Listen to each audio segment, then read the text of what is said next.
Hello दोस्तों, नमस्ते, सत श्री अकाल, आदाब। मैं हूं आपका दोस्त अंजेश।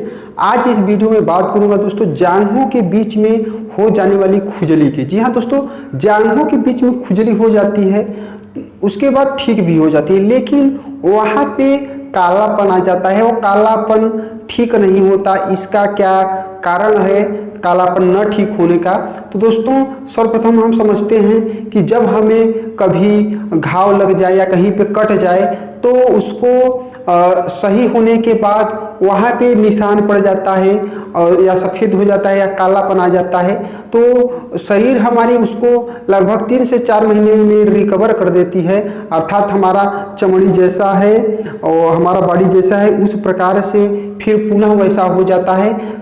यदि दोबारा वहीं पे चोट लग जाए या कट जाए या फुंसी हो जाए, उसी स्थान पे दोबारा हो जाए, तो होता क्या है कि फिर जब सही हो जाएगा तो फिर वहाँ पे सफ़ेद या कालापन आ जाता है, तो फिर 3 से 4 महीने रिकवर होने में लगेगा।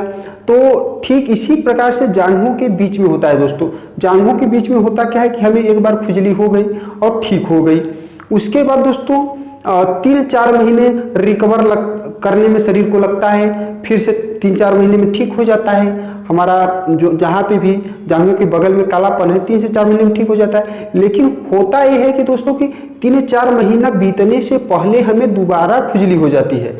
जी हाँ दोस्तों, जांघों के बगल में 3-4 महीना से पहले ही खुजली फिर हो जाती है, तो इसलिए वहाँ पे कालापन हमेशा बना रह जाता है, ठीक नहीं हो पाता। तो दोस्तों आपको खुजली हो ही ना, इसके लिए आपको 6 बातों का विशेष ध्यान देना है। आपको जांघों के बगल में खुजली होगी ही नहीं।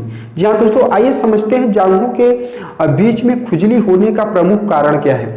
तो दोस्तों इसको होने का सबसे प्रमुख कारण है नमी। जी हाँ दोस्तों, नमी, आर्द्रता, अर्थात जांघों के बगल में जब नमी हो जाती है तो वहाँ पे खुजली होने लगती है। तो नमी कैसे कैसे हो जाती है और उस नमी को कैसे दूर किया जा सकता है, तो इन बातों पर हम विशेष ध्यान देंगे। आइए समझते हैं।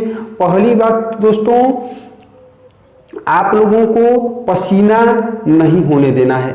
आप लोग सोच रहे होंगे कि पसीना कैसे नहीं, पसीना तो भाई स्वाभाविक सी बात है, पसीना हो जाता है। हम चलते हैं या कहीं पे काम कर रहे हैं तो पसीना हो जा रहा है। तो दोस्तों जब हम पसीने काम के बाद जब हम अपने घर पे रहें उस समय पे ढीले ढाले वस्त्र पहने और पसीना जांघों के बगल में तब नहीं हो पाएगा।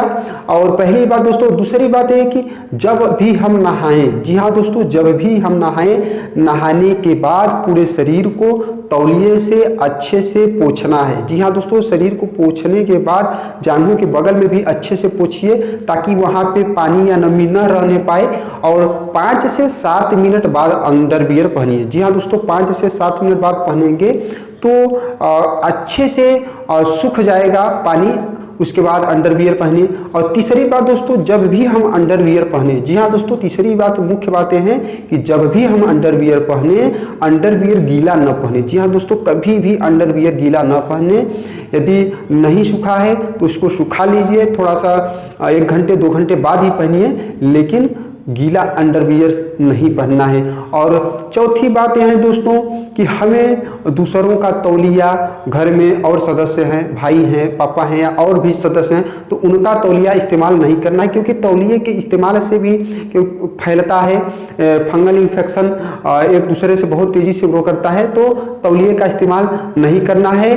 उसके बाद दोस्तों आप लोगों को जब भी नहाने के बाद कुछ मेरे प्यारे भाई ऐसे करते हैं कि बाल्टी में ही अपना अंडरवियर धोते हैं, तो ऐसा ना करें, क्योंकि उसी बाल्टी में आपके भाई आएंगे नहाएंगे, आपके पापा आएंगे नहाए, तो उनको भी संक्रमण होने की आशंका ज़्यादा बढ़ जाती है, तो ऐसा आप ना करें। उसके बाद दोस्तों जब भी आपको लगे, जी हाँ दोस्तों, जब भी आपको लगे कि मेरे जांघों के बगल में खुजली हो रही है, तो उस समय पे तत्काल तुरंत आप साबुन लगाना बंद कर दीजिए। जी हाँ दोस्तों, 2-4 दिन, हमेशा के लिए नहीं कह रहा हूँ बंद करने के लिए, 2-4 दिन के लिए आप साबुन लगाना बंद कर दीजिए, आपको बहुत रिलीफ मिलेगा दोस्तों।